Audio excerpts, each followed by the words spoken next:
বাঙালি বাড়িতে পয়লা বৈশাখে ইলিশ মাছ হবে না সেটা তো হয় না, আবার এই গরমে অনেকক্ষণ রান্নাঘরে দাঁড়িয়ে থাকবো সেটাও ইচ্ছে করে না। তো ঝটপট একটি ঠাকুর বাড়ির রেসিপি নিয়ে এসেছি আজ ইলিশ মাছ দিয়ে। চলো ভিডিওটা এখান থেকে শুরু করছি আজ। আমাদের এই ইলিশ রোস্ট বানাতে অনেক যে উপকরণের দরকার তা নয়, কিন্তু চাই আমাদের ইলিশ মাছ। এখানে আমি 4 পিস ইলিশ মাছ ভালো করে পরিষ্কার করে ধুয়ে নিয়েছি। এটা কিন্তু আমরা রুই মাছ দিয়েও বানাতে পারি, রুই বা ইলিশ যে কোনো মাছ দিয়েই বানাতে পারি।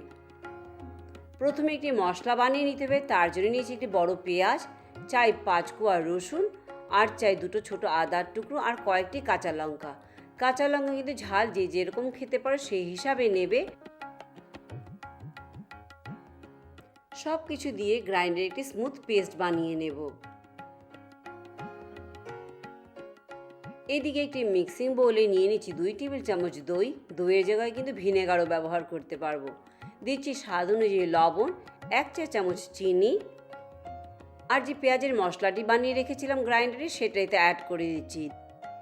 একটি হুইস্কারের সাহায্যে সব কিছু ভালোভাবে মিশিয়ে নিচ্ছি যেন দইয়ের কোনো দানা না থাকে, একটি স্মুথ পেস্ট হয়ে তৈরি হয়ে যায়। আর এই মশলাতে কিন্তু ইলিশ মাছের ধুয়ে রাখা টুকরোগুলো ম্যারিনেট করে নেব। মশলা ভালোভাবে মাছের টুকরোগুলোতে এপিট ওপিট দুপিটি কিন্তু ভালোভাবে মাখিয়ে দেবো এভাবে। তার জন্য কিন্তু এরকম একটি ছড়ানো পাত্র নিলেই কিন্তু মাখাতে সুবিধে হবে। তা মাছ মাখানো হয়ে গেছে, 30 মিনিটস পরে এসে আবার রান্না করছি। রান্নাটি হবে ঘিয়ে। 30 মিনিট পর একটি প্যানে 1.5 টেবিল চামচ ঘি এখানে নিয়ে গরম করে নিচ্ছি। ঘি ভালোভাবে মেল্ট হয়ে এলে ম্যারিনেট করে রাখা মাছের টুকরোগুলো কিন্তু এতে ভেজে নিতে হবে আমাদের। গ্যাসের আঁচ মিডিয়াম রেখে মাছের টুকরোগুলো খুব কড়া করে ভাজবো না, কিন্তু মাঝামাঝি করে ভেজে তুলব। আমার চ্যানেলে কিন্তু আরও অনেক ইলিশ মাছের রেসিপি রয়েছে, আবার ঠাকুর বাড়ির কিন্তু অনেক রেসিপি রান্না রয়েছে এখানে, সেটাও তোমরা দেখতে পারো। এক পিঠ ভাজা হয়ে গেলে উল্টে দিয়ে কিন্তু অপর পিঠটিও ভালো করে এভাবেই ভেজে নেব। আর দুপিটি ভালোভাবে ভাজা হয়ে গেলে তুলে রাখছি একটি পাত্রে, আর একইভাবে অন্য 2টো টুকরো আমি এখানে ভেজে নেব। ইলিশ মাছ নরম মাছ, তাই কিন্তু একটু আলতো হাতেই রান্না করতে হবে আমাদের। আজকে এখানে মাছের টুকরোগুলো একটু বেশি পাতলা হয়ে গেছে, একটু মোটা হলে রান্না করতে সুবিধা হয়।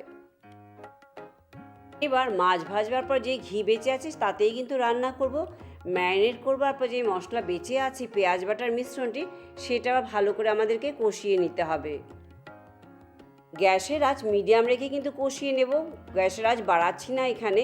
আর কষাতে কষাতে দেখে নিও লবণ আর চিনির দরকার আছে কিনা। লবণ, চিনি আর ঝাল স্বাদটা কিন্তু টোটালি নিজেদের পছন্দ মতো এখানে ব্যবহার করবে। মশলা থেকে ঘি ছাড়তে শুরু করলে 1/2 কাপ জল দিয়ে এখানে মিশিয়ে একটু ফুটিয়ে নেব। এবার তোমরা আমার ভিডিওটি ফেসবুক পেজ থেকে দেখে থাকলে পেজটি লাইক করে চ্যানেলটি সাবস্ক্রাইব করে দেবার অনুরোধ রইল। এবার ঝোলের উপর যখন দেখবে এরকম ঘি ভাসতে শুরু করেছে, তখন যে মাছগুলো ভেজে রেখেছিলাম মাছের টুকরোগুলো এবার এতে দিয়ে দিচ্ছি। মাছ দিয়ে গ্যাসের আঁচ মিডিয়াম রেখে 3 থেকে 4 মিনিট এপিট ওপিট দুপিট কিন্তু রান্না করে নেব। উপর থেকে ভেবে মশলা দিয়ে দিতে পারো, আবার কিন্তু আলতো হাতে কিন্তু উল্টে দিয়ে অপর পিঠটিও রান্না করে নিতে পারো। ইচ্ছি 2টো গোটা শুকনো লঙ্কা, টোটালি অপশনাল। তা দেখলেই কত ঝটপট কত সহজে কিন্তু এই মাছের রেসিপিটি রান্না করা যেতে পারে। বানিয়ে খেয়ে দেখো তোমরা, আর জানিও কেমন লাগলো তোমাদের। গরম গরম ভাতের সাথে এই ইলিশ মাছের ঘি রোস্ট খেতে কিন্তু দুর্দান্ত, জাস্ট বানিয়ে খেয়ে দেখো তোমরা। আমাদের ঝটপট ঠাকুর বাড়ির ইলিশ মাছের রোস্ট কিন্তু তৈরি হয়ে গেছে। গরম গরম ভাতের সাথে জাস্ট খেয়ে দেখো। আজ ভিডিওটি আমি এখানেই শেষ করছি। লাইক, শেয়ার, সাবস্ক্রাইব করতে একদম ভুলো না।